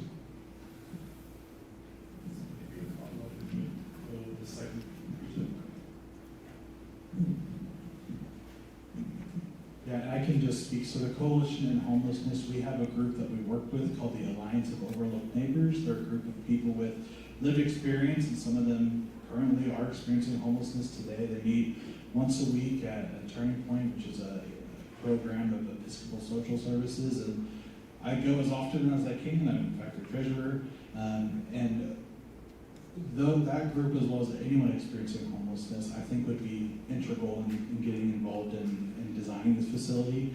I mean, if you're a business person, you don't want to design a business without talking to your consumers first, right? That's just common sense. Same thing with building a Mac. And so that's something that we've been talking about internally, about how can we start going out to some of our neighbors, even paying them for their time to talk to them about what would you want to see in a Mac? What would make it interesting, or what services would you need to bring you to the MAC and come from unsheltered homelessness? Okay. So this says the proposed MAC is already too small. What is the plan for budget and expansion? So I'll offer that, and maybe also just some information on how the numbers and estimates were derived to get to the size it is. The sizing, I think, is on what is existing and what will be built. I will tell you, and stop me if these numbers have changed, okay? So you're looking at altogether, this can flex to about 240 beds, correct? Humankind and their emergency winter shelter, and I see Sally back there, and some Humankind folks might even still be here. There you are. Humankind emergency winter shelter for roughly 20 years could flex up to 150 people. So in housing 150 people, at the emergency winter shelter in Midtown for a number of years, almost 2 decades. So I think we're running a deficit of beds in this community. And would you say 300 is the number of deficit of shelter beds that is the 250 to 300 range? Obviously, with 240, that doesn't fully meet the need out of the gate. But the idea is that we don't maintain this capacity of homeless people, unhoused people for an extended period of time, that we start connecting people to homelessness or to housing quickly. Just in 5 months, this is so important to know that these are proven evidence-based principles. I'm putting you on the spot, sorry, Erica, but in just 5 months, or Sally might be able to help, at the emergency winter shelter, which is off, was a ways away from transportation, how many people were housed in just 5 months? 64. 64 people housed in just 5 months with the emergency winter shelter, and that was off what we call the beaten path. So the idea is that we start to make significant ground quickly in housing people, so that 240, they don't have to flex to 240. So that's where those numbers come from. I will tell you that this is not the only project happening right now in homelessness services. I see some friends in here from the Union Rescue. They have significant projects happening. There's a project happening down south with a church that are women and children particularly. That's happening right now. There's another project in the downtown area for an expansion for families. So there are multiple projects happening at the same time to address the issue of shelter beds for homeless people. So again, I'm hopeful that we don't need 250 beds here as soon as this goes, that we can start redressing that need significantly to get to functional zero. A couple more sort of specific questions about the facility. Maybe Troy, you know this the best. How many beds for men? How many beds for women? So the exact number of beds for men and the exact number of beds for women still has yet to be determined, right? I can tell you of the two concepts, this concept here that I have on the screen within the congregate shelter space shows 166 beds with the ability to flex during sort of those emergency hot summer months and cold winter months, an additional 76 beds in the gymnasium for a total of about 250. In the more congregate design, we think we can probably put in about 198 beds and then flex that additional 76, so almost 275 beds. Obviously within the population, and I know there's folks that can probably speak better to this than I can, there's about a 70-30 men to women, about 70-30, so about 7 men for every 3 women, right? We want to right-size that. But again, no decisions have been made. We'll go through a more formal design charrette, really try to understand exactly what the needs are to respond to the community. I can also tell you that during the emergency winter shelter this last year, the peak demand we had was, I want to say like 190-ish, right, on any one given night. So even though we had capacity for 250 beds, the maximum amount served was like 190. There was over 1,100, though, I remember this number, there was over 1,100, I forget the term, unduplicated individuals. So more than 1,100 individuals received shelter during the winter months, but at any one point in time, there was only about 190. I have a comment and then 2 questions that pertain to a little bit more of how it might operate. But the comment is, as far as safety concerns go, as a regular shelter volunteer, I have never felt unsafe. That has been at the winter shelters on Market, Topeka, and East 21st Street. So again, I mentioned I have 2 kind of questions here about operations. This is a little bit more specific. If people who are couch surfing want to go to the shelter so they can get wraparound services, will they be allowed at the shelter? Yes. Yes. Anybody didn't hear that? Is yes across the board.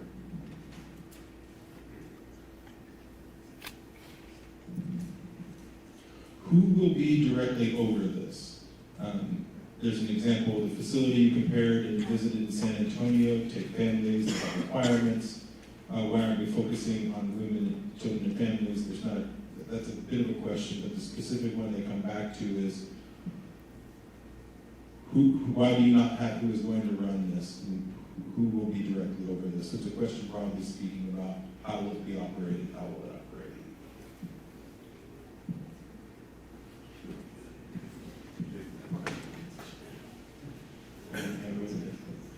Councilman Jay Johnson.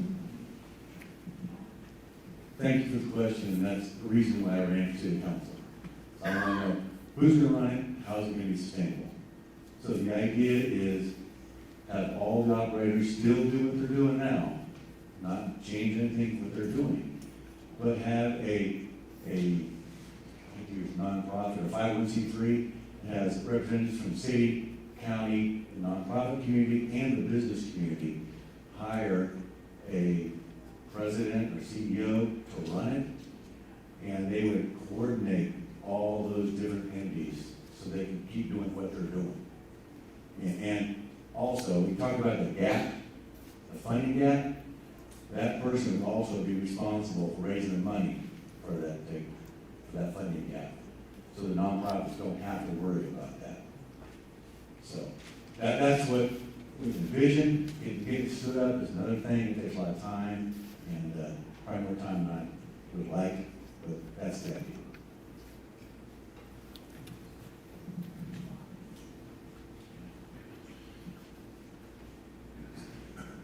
Cole, this might be a question as follow-up to the annual count, but was the homeless count done in less time than normal, causing there to be an undercount of unhoused?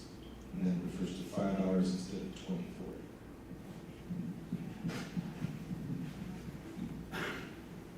So the point in time count, for you to catch everyone up on that, that's an annual count that communities across the country conduct to count folks experiencing homelessness.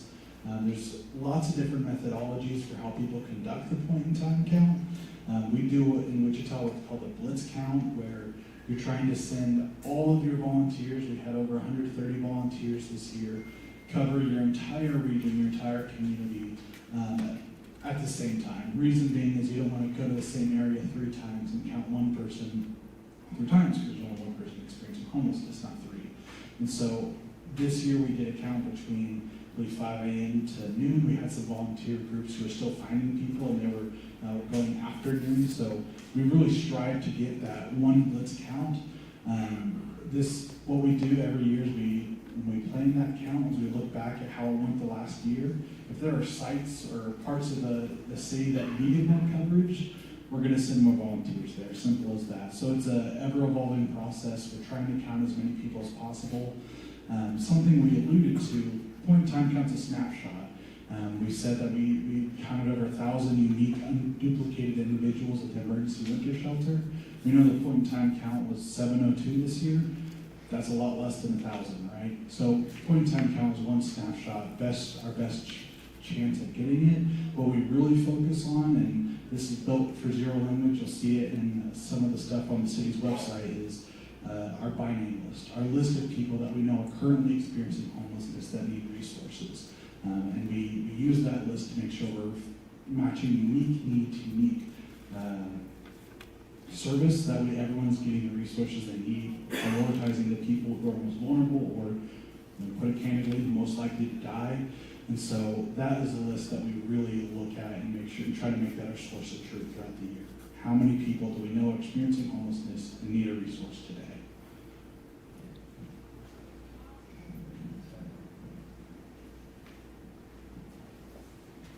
I have 2 questions again, coming back to more operational. One related to financing. So for an ongoing operations, how much annually, what sources? I know that Councilman Johnson just talked a little bit about some structure. Troy, would you like to talk about? So I know there's been some questions about financials, so let me tell you a little bit about, I'm going to caveat this, right, with until such time as we're able to enter into an option agreement, if that comes to fruition, right, and we can do the deep dive into exactly what this looks like. Right now, our preliminary estimates for capital investment are going to be around $8 million, right? We anticipate that's probably going to be about $4 million just to stand up an emergency winter shelter for this next winter season, and that's probably going to be about another $4 million for the complete build out of what the ultimate vision of the multi-agency center is going to look like. So right now we're identifying about $8 million. That does not include the housing component, right? The housing component, roughly $25 to $35 million, right? But that is entirely contingent upon low-income housing tax credits. We are in the process right now of prepping for an application due July 26th. We will be applying through our development partner for low-income housing tax credits through Kansas Housing Resource Corporation, KHRC. So the housing component of the project on its own is $25 to $35 million, right?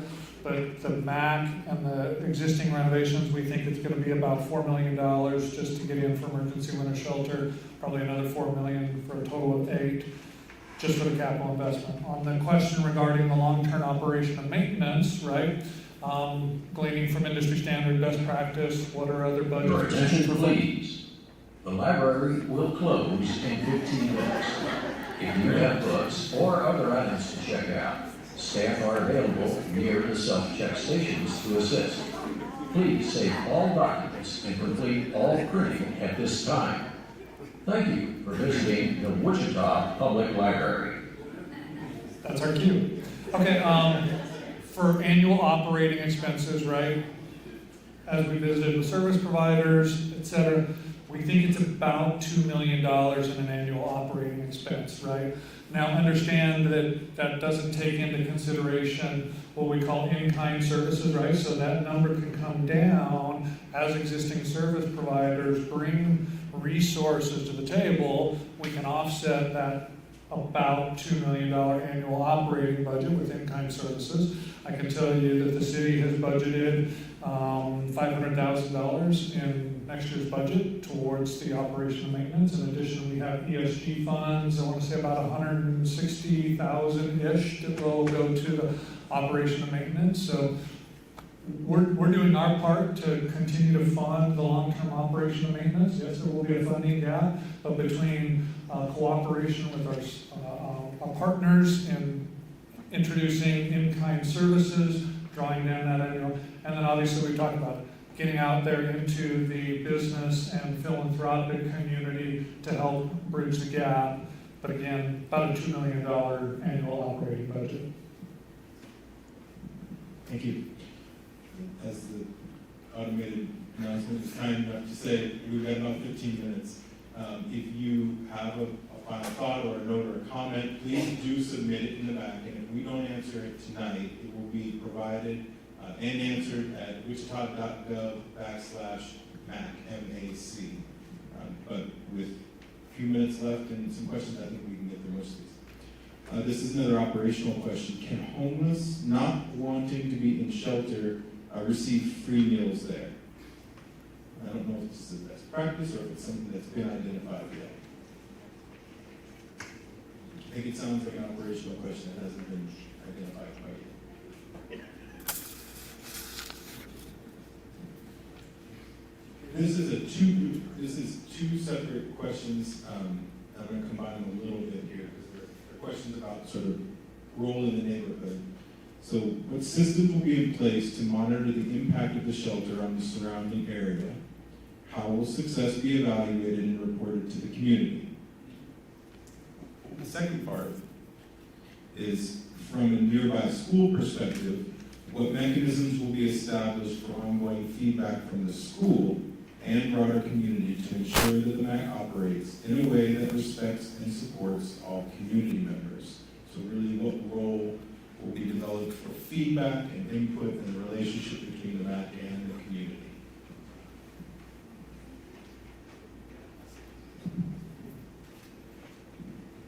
I can tell you as far as evaluating the area, we probably do a look back at crime stats, typically like 5 years before an environment has changed and 5 years after.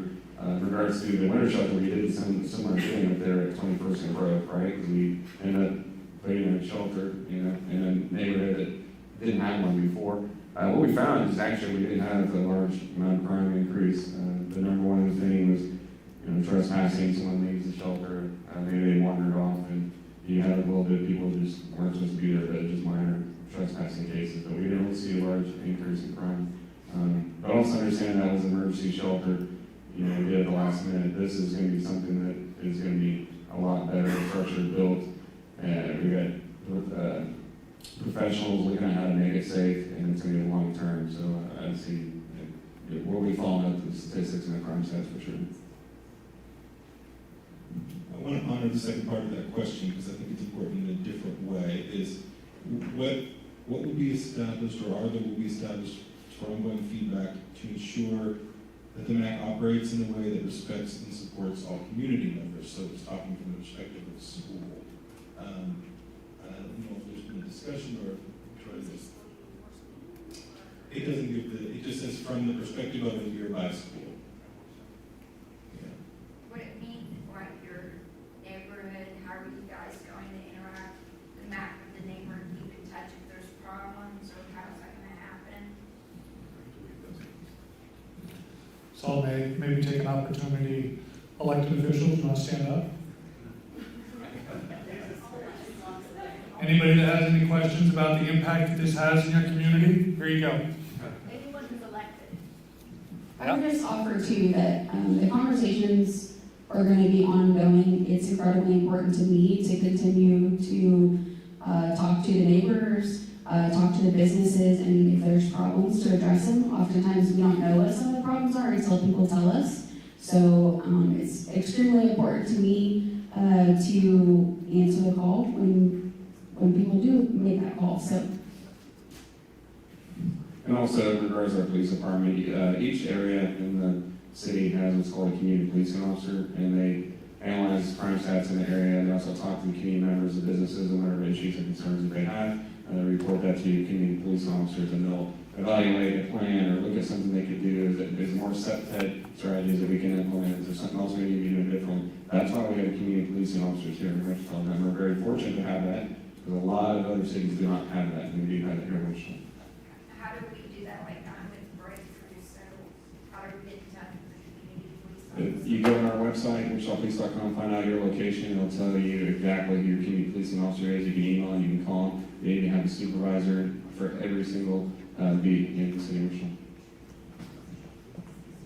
I would also just add that we have a really good relationship with the Midtown Neighborhood Association. They have meetings often, and I have Michaela on speed dial, so we have a really good open line of communication, so I don't see that stopping anytime soon.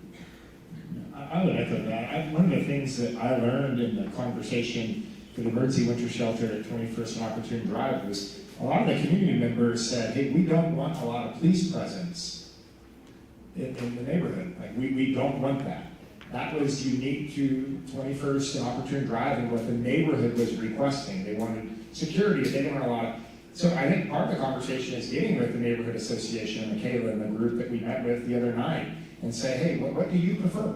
Like, do you want community policing? Do you want, is a request to ask for more community policing? Do you want a hot team located in the MAC? I mean, there's just things that I think that conversation and communication to see exactly what the neighborhood wants to make sure that they feel that this is being done appropriately. Your voice matters. And I think, again, my opinion, I think you're going to be able to shape some of these things more than you think you can. I mean, we want to make sure that the entire community understands that this is to make progress. And in order to make progress, the community is going to have to be involved to shape the outcomes. So it's more than just providers and electeds and policing and at the table. Is we really, really, really want the community at the table to shape the outcomes. And you have that with particularly Michaela and the Neighborhood Association group. Like, you can shape some of these outcomes and expectations. So please use your voice to do so. A few minutes and just a couple questions left here. This is a pretty technical one, or pretty straightforward. Would our zones be changed to expand? I don't know if this is just referring to our zones. This is talking to. Yeah. So probably a technical question about a zoning. So yes, we have identified that a zoning change is going to be required, right? So currently the property is zoned R2, and so based on the uses that we've discussed here today, we're having conversations with the Metropolitan Area Planning Department. So ultimately, a zoning change and application will have to be submitted. That'll have to get presented to the Metropolitan Area Planning Commission. A recommendation will then have to get made to City Council in order for the property to get rezoned. Right now, what we're looking at, if my memory serves me correct, is there's a zoning classification called LC, limited commercial or something like that, which makes up a number of permitted uses, right? A lot of which are representative of the uses here. And then what we're talking about doing is, rather than just kind of opening up the floodgates to all of those permitted uses by zoning at LC, is putting a restrictive overlay on it, right? So that the land uses that are under LC that may not be desirable to the community or the neighborhood, right, can be stricken. And so it would only be limited to the intended uses, such as government services. There's a classification called like hotel motel, which I know it's not a hotel motel, but it is transient sort of guests. And there's a specific language in the definition of a land use hotel motel that calls out shelters. Multifamily residential, right? And so that's what we talk about when we talk about land use regulations. But The homes around it will not be rezoned. correct. It would only be a zoning change for the subject property. And then again, all neighbor, there's a neighbor notification process. There's a public hearing at the Metropolitan Area Planning Commission, and again, ultimately, a decision by the city council on whether or not to rezone the property. Okay, I've been told this is our last question, and I just want to thank everybody for submitting their comments and questions. Really great feedback and input here. This is a specific question we haven't touched on yet. We have a few that we won't get to, but can be answered online, wichita.gov/MAC, and they pertain to some topics we've talked about a few times. The question I'd like to share is, Breakthrough, which is an organization, is directly across the street.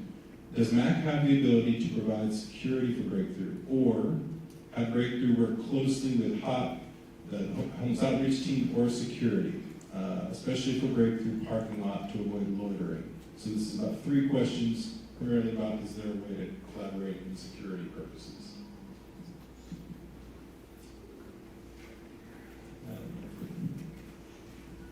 Well, keep in mind, homes are machines, but like 4 for the whole city, so we wouldn't be able to offer security. I think it would be come back into working with the community policing officer for the Breakthrough Club and saying, hey, we're seeing an increase of this, what are some strategies we can do, what can we be doing differently, can we partner with the MAC? Those are things that, this is an ongoing process. And so those are things you're going to have to reach out to your city council member and reach out to your community policing officer. You can't reach out to our homeless outreach team, and we can give you suggestions as well. So I think it'll be a holistic approach to dealing with some situations that do arise. Right? Thank you very much. That concludes our question and answer. Again, thank you, James, and thank you to our partners here who have been staying with us until the very end. Also, thank you to Patty and Laura for your services today. We really appreciate that you not only are invested in trying to come up with a community-wide solution, but know that the conversation doesn't end here. This website, wichita.gov/MAC, will continue to get updated information. There's also a button on there that provides an opportunity for you to provide more feedback or ask questions. In addition to, wichita.gov also has all of our email addresses. And again, as elected officials, we have the opportunity to interact with you on a constant basis. And Vice Mayor Ballard and Commissioner Beatty over here, who represent this specific area from the city and the county side, are here to listen and here to provide better feedback so that we can have a better product that really is trying to be innovative. We're not trying to create a problem, we're trying to solve a community-wide problem. And it does require all of us at the table, providers, faith-based organizations, community members, all coming together. In wrapping up my final comments, I think today you heard a lot more, not just about the community-wide problem, but also a new community-wide solution. And this is, again, something that has not been tried before in our community, but it has best practices from other communities. So we are, again, still gaining feedback, wanting to make this a better product, and hopefully, again, we won't know what the final outcome is in terms of how to move forward other than June 27th. We know that USP 259 will have a decision to make, and it is from that decision, whatever it may be, will give us a step forward, or we'll have to figure out something else. But again, thank you all very much for the opportunity to have another community-wide meeting, and please connect with your public servants in the community. Thank you.